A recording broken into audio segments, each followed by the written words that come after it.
difficulty in terms of explaining everything in English. I actually speak better English than them. I can actually guarantee that.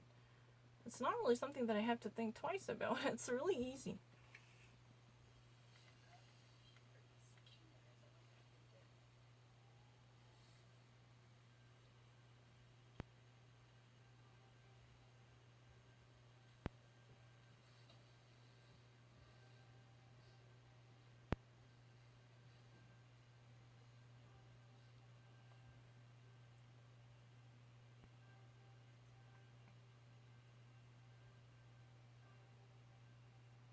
The police went out with a search warrant. They got the Dassey computer. They got the hard drive. They got a forensic examiner, Detective Juli, to look at what was on there. And then Fassbender wrote up about a paragraph.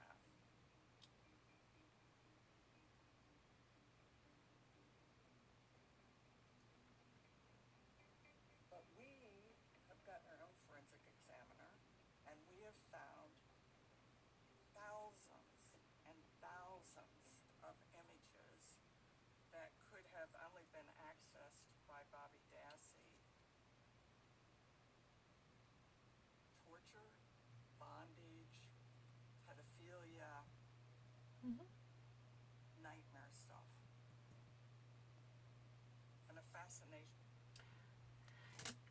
Bobby Dassey was such a liar who never even actually decided to open up his mouth until Kathleen Zellner, who was working as a defense lawyer on behalf of the Steve Avery, opened up her mouth to reveal that there has been a hard drive disk obtained by her. There has been a medical examiner who's been actually, conducting a forensic investigation into his own possessions. But they just realized that there had been a numerous of troublesome graphic content stacking up his hard drive. No, it's not really artificial. His own computer is really filled up with images that would be associated with the graphic violence and the gory details that might actually create such a disastrous idea about his mentality. He definitely was really the person who's been deeply associated with the violence. He just really actually searched and googled after many different troublesome keywords like a pussy and a busty, or even a mutilation and a torture. There's so many different keywords that are really disgusting not to even be mentioned. But you know what? He could actually have a greater relation with the burning body, even though he allegedly testified in front of everyone while he was taking the oath. Yeah, under oath, he actually testified against Steve Avery, but that could be a possible self-defense. One could have never ruled that out, the possibility he was actually finding a way to protect himself by throwing out a troublesome account about the burning in a bonfire.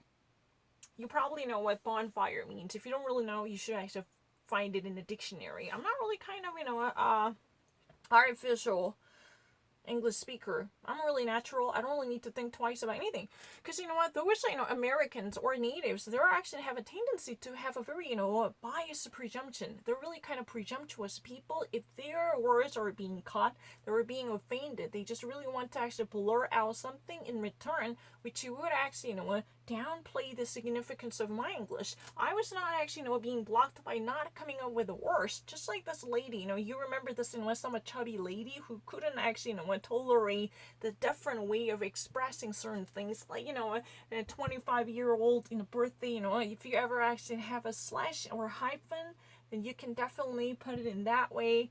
So I actually, kind of sense that she was, connotating a sense of, malapropism. So I actually rectified to myself, is that what you want? Do you think that I was not on to this right answer? That kind of a presumptuous assumption is very troublesome. Just simply because they only speak English, that does not mean they can actually be that much manipulative to actually harass someone else's records. Don't you actually think that would be nothing but a mere hubris because they were, last pride was, crumpled probably and trampled. That's really the reason they really wanted to seek any revenge on me. Maybe I just really don't trust anyone very much. Fascination with death. Many, many bodies of drowned girls, Mm-hmm. decapitated girls. Oh my gosh. He even had a very troubled mentality. The more actually they dig upon certain images obtained and acquired from his hardware, he actually, what turned out to be the person with the, fascination with the death and the bodily corpses, especially just like the necrophilia. He's been in love with the dead bodies of a female persons. He's been certainly obsessed with, mutilated, burnt, corpses, especially with the female genitals. These are really greatly illustrated.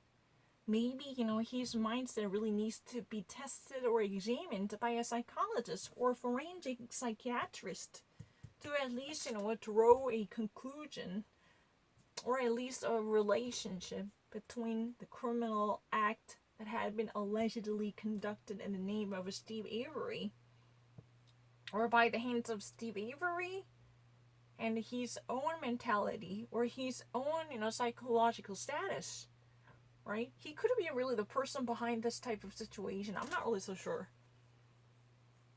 But one thing for sure, they at least somehow maintained a proper access to the evidence. And I kind of appreciate this type of panoramic view provided by the secured access because they somehow move on to obtain a search warrant, which would definitely legalize the acquisition of the properties and possessions and the belongings to Bobby Dassey. Bobby Dassey is really Brandon's brother. Meanwhile, Steve Avery's nephew, right? I don't really need to think about it. It's a very obvious. Girls, decapitated girls, things like that.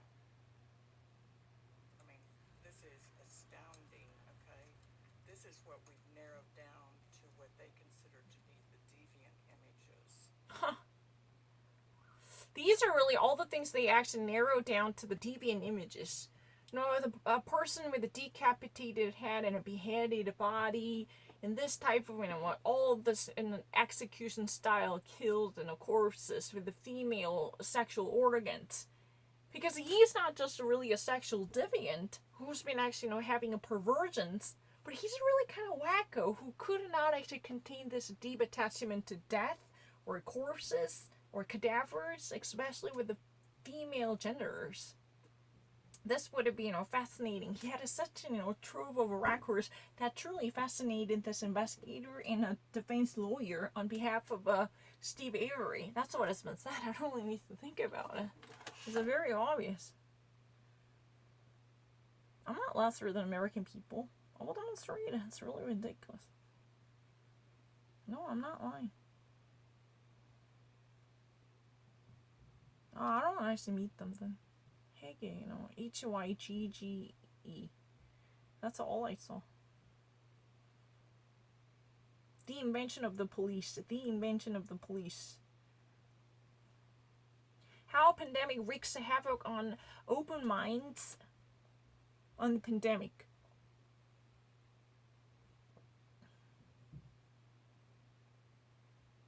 A moderately challenging puzzle. How can the press best serve, with the interests of the public and today's wars? I don't really need to think about anything.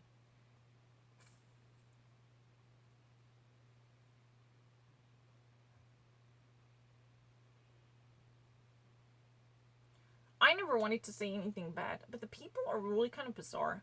I'm not really the perfect being, but I don't want to actually assume anything from them either. I never actually said anything bad about them because I never actually had a certain type of stereotype, the typecast, to profile them.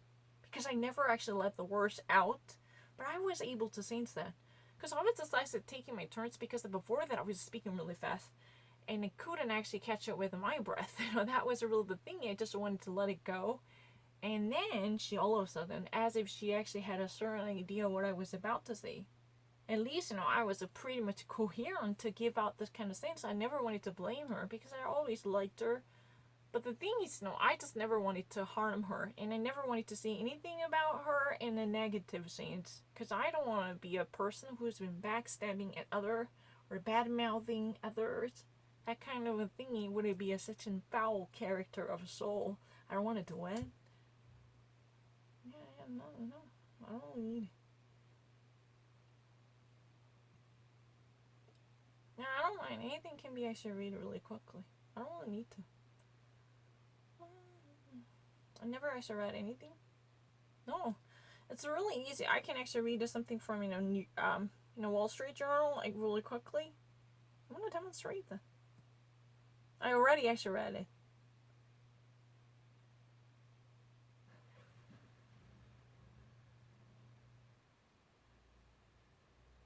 I don't know what I should do. That's a really great.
Carrot.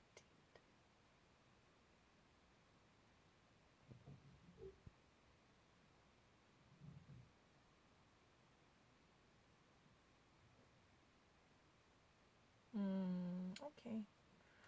So right now, there has been a certain interest division in the nation along the party lines. San Diego is really kind of one of our rare cities right next to Houston and Dallas to experience a significant surge in police budget. Right now, in the nation's biggest cities, the most populous cities like New York and Boston and Washington, D.C. and Baltimore and Minneapolis or San Francisco and Los Angeles, they all are on the bandwagon of defunding the police department. They just really wanted to cut down on the police budget as a punitive action against the law enforcement because there had been systematic and institutionalized racial inequality that has been so vested in the police power. So they just really want to defund the police entity in a way of creating a sense of redirection. They just really want to take money away from this corrupted sources, and they just really want to create a new power holder, which it could be much, flexible in terms of practicing justice in accordance with the racial equality. That's what they hope to see. The Minneapolis police commission experienced the worst because the city council already decided to eliminate almost all of their funds devoted to and allocated to the police department. That has already been mentioned here. However, San Diego is really a rare city in its own because this is really one of the cities. Oh, no, not really one of. This is really one and only city amongst the 10 most populous and populated cities in the United States to have a Republican mayor. Majority of MAGA cosmopolitan cities in the United States actually have a Democratic mayors, just like New York, Bill de Blasio, But the thing is, San Diego has a Republican mayor. Why is this so? I don't know. That has never been explained. But San Diego is really also making another unilateral movement to hike up the police budget up to 5 percentile. That means about approximately 27 million would it be increased in terms of funding and financing the police commission. Why they ever wanted to do that? Because it's more like about attracting the conservative voters. If you're really focusing on law and order and trying to emphasize and stress out the importance of the rule of law, then more and more conservative minds would flock together. I think this is really a political strategy defined by the Republican mayor who's been operating and overviewing the police oversight committee as well as the police precincts throughout the city. And that's what would be expected to be seen. But the thing is, nations, fourth and the fifth and the seventh, the greatest cities, all experience a significant surge in police funding. They all actually agreed upon one thing: to add a greater amount of money into police financing. This is really a rare moment because it just actually, couldn't make this contrast existing between the major cities and some of major cities making a rare movement to the different direction. That's very interesting. So if you ever actually want me to say that, San Diego and Houston and Dallas, they actually somehow place themselves on the other side of the spectrum by at least increasing a sum of a budget allocated to the police department in search of renegotiating a dialogue between the law enforcement and the public. They think that by bringing more money into the system, they can actually have an improved relationship, and this would be a greater chance to have an influence on the police commission. I think they just really like to invoke the theory of or the principle of a carrot and a stick. If they ever actually give more incentives to the police union, then they can actually at least have a greater clout over the police entity. And that way those officers are likely to be much more flexible to obey rules or observe principles in the boundary of the racial equality. However, many of other, especially much greater or liberal-minded cities are facing a tough battle against the police department because they're actually defunding and cutting off the lifelines from the existing police system.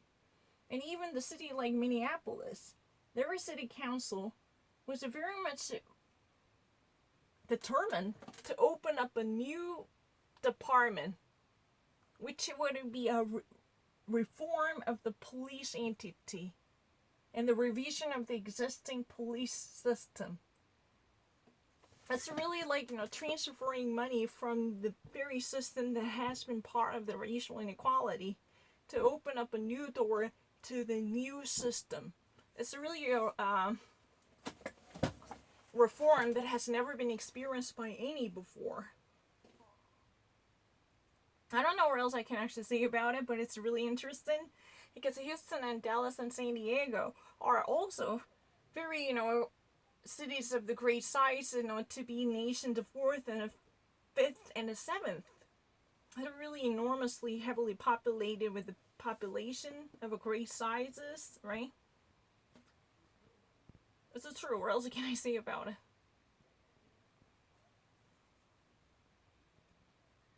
And if you ever actually want me to go back to what I just actually said, I don't know.